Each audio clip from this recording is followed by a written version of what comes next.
នេះពិតជាអមនុស្សធម៌មែនតើនេះសំបីតែមនុស្សមែនទេព្រះបាទធម្មរាជាហេលីងពេងដើម្បីទទួលបានគាត់បានស្លាប់1000ឆ្នាំក្រោយមកដោយយកគាត់ទៅជាមួយក្រុមសិស្សស្រីបានធ្វើដំណើរឆ្ពោះទៅកាន់ខេវកងទ័ពរដ្ឋាភិបាលបានមកសម្រាប់ពេលប៉ូលីសបានព្យាយាមបញ្ឈប់ពួកគេជាលទ្ធផលព្រះអង្គត្រូវបានចាញ់ដោយព្រះបាទធម្មរាជាភ្លាមចុះណាជុំនេះត្រូវបានថតដោយនរណាម្នាក់ដែលលាក់ខ្លួនត្រូវប៉ូលីសនៅពីក្រោយគាត់បានឃើញគាត់ប្រញាប់ត្រឡប់ទៅវិមានវិញដើម្បីរាយការណ៍ព័ត៌មានអូទេមានពួកគេជាង20នាក់នៅខាងក្រៅមានអរិយញុះញង់បញ្ហានៅវិញយើងបងប្អូនប្រុសស្រីជាច្រើនអ្នកបានបាត់ខ្លួនប៉ាវជេងបានយកវាទៅជាមួយភ្លាមក្រុមអ្នកជំនាញមកពីខេត្តកៃហ្វេងចេញទៅខាងក្រៅដើម្បីពិនិត្យបន្ទាប់ពីផ្សែងពណ៌សហុយឡើងមួយសន្ទុះព្រះបាទធម្មរាជានិងព្រះរាជបរិវាររបស់ព្រះអង្គបានចេញមកយ៉ាងស្រស់ស្អាតតើអ្នកណាខ្លះជាអ្នកអំដំណើររបស់ព្រះមហាក្សត្រធំនេះជាខេត្ត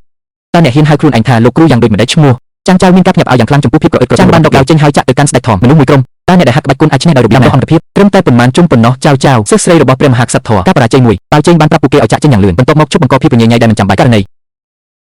ទឹកកសស៊ីវិលនិងយោធាបំពេញបន្ថែមគ្នាទៅវិញទៅមកភ្លឺបានចំហាយប៉ាវជេងតាមពិតជាអ្នកប្រកាសមួយបានចុះមកផែនដីគ្មានអ្វីចម្លែកទេដែលស្ដេចធំបានសូត្រវតអាគមដ៏ទេវភាពមិនអាចដួលរំលំប៉ាវជេងបានទេព្រលឹងដូច្នេះព្រះមហាក្សត្រធំបានសម្រេចព្រះតីពួកគេបានយកជីវិតរបស់ប៉ាវជេងពេលលើដូច្នេះចៅលោតឡើងលើអាកាសគាត់ត្រៀមខ្លួនរួចជាស្រេចដើម្បីចំណាយដោយជីវិតរបស់គាត់មហាក្សត្រធម្មអធិបតេយ្យគ្រាន់តែចង្អុលម្រាមដៃរបស់ព្រះអង្គចៅត្រូវបានកោះជាពីរនៅលើអាកាសបន្ទាប់មកព្រះបាទធម្មរាជាបានកោះវិបត្តិដៃរបស់ព្រះអង្គបានប្រើល្បិចមួយដើម្បីកោះឲ្យព្រះពុទ្ធដៃ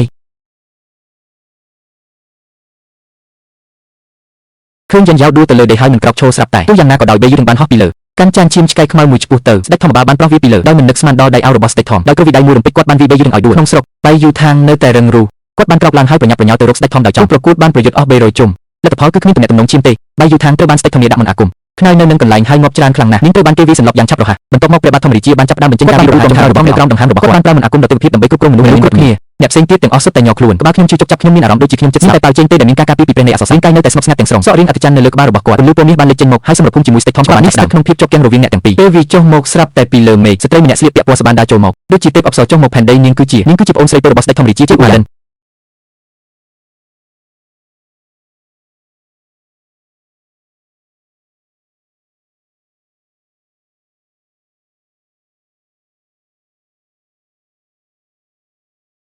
មិនថាប្អូនស្រីពៅរបស់នាងពូកែនិយាយប៉ុណ្ណាទេទោះបីជាព្រះបាទធម្មរាជាព្យាយាមបញ្ចុះបញ្ចូលទ្រង់ក៏ដោយនឹងមិនទ្រង់បានស្ដាប់បទទទួលបានអាយុ1000ឆ្នាំបណ្ដុះបណ្ដាលឲ្យខ្លាយជាអមតៈហើយខ្លាយជាផ្នែកមួយនៃមហាសេរីយានីទុកឲ្យតែប្អូនស្រីតូចសំបីតែលោកគ្រូ Zixaderan នៅពេលដែលវាមកដល់គ្មានអ្វីដែលអ្នកអាចធ្វើដើម្បីបញ្ចុះខ្លួនឯងតែដូច្នោះហើយបងប្អូនប្រុសស្រីពីរនាក់ដែលជាសិស្សច្បងសម្រាប់នៃភាពឆ្លាតបន្ទាប់បានយ៉ាងយោយីស្គាល់បងប្រុសច្បងរបស់នាងច្បាស់ខ្លាំងម្ល៉េះគាត់ក៏ដកខ្លួនចេញភ្លាមខែពណ៌ស្ទធំគ្រប់ដណ្ដប់លើព្រះធម៌របស់ស្ដេចមិនត្រូវបានបញ្ជូនត្រឡប់មកវិញបន្ទាប់មកអ៊ូយ៉ាងក៏ចាប់ផ្ដើមអានដែរព្រះមហាក្សត្រធំក៏ចាប់ផ្ដើមសូត្រមន្តនោះដែរមិនអាគមនោះចង់សងសឹកវិញប៉ុន្តែអ៊ូយ៉ាងមានខែពណ៌ស្ទធំមួយដែលមានពរជ័យពីវិញ្ញាណឫទ្ធានុភាពអំណាចវេទមន្តត្រូវបានបញ្ជូន100ដងព្រះមហាក្សត្រធម៌និងពួកបរិវារបានចូលទៅក្នុងស្ថានភាពមិនអំណោយផលយ៉ាងឆាប់រហ័សឃើញថាអ្វីមិនដំណើរការល្អពួកគេក៏ចង់លេខឲ្យយ៉ាងយ៉យជំនួបេយូថាងបានលើកបណ្ដាសាចង់អំតាក់ឡើងទោះជាយ៉ាងណាក៏ដោយការវាយប្រហារនោះបានវាយការដោយព្រះបាទសម្ដេចនៅក្នុងបេះដូងនិងសួតរួចហើយលំហូរឈាមរបស់មនុស្សម្នាក់បញ្ច្រាស់គ្នាយ៉ាងយោយីមានតែមិត្តរួមព្រលឹងម្នាក់ប៉ុណ្ណោះនៅពេលដែលអំណាចវេទមន្តរបស់មនុស្សម្នាក់ខ្លាំងបំផុតនៅពេលនោះការវាយប្រហារដោយកំបិតត្រូវបានធ្វើឡើងប្រឆាំងនឹងនៃការសម្លាប់ទុក្រិតដែលជាជំហានចុងក្រោយបានខ្លាយទៅយ៉ាងយោយីបានជួយសង្គ្រោះមនុស្សវាបានប្រើប្រាស់ធម៌ពលដាំដុះយ៉ាងច្រើនវានឹងចំណាយពេលច្រើនថ្ងៃដើម្បីជាសះស្បើយពេញលេញក្នុងពេលជាមួយគ្នានេះ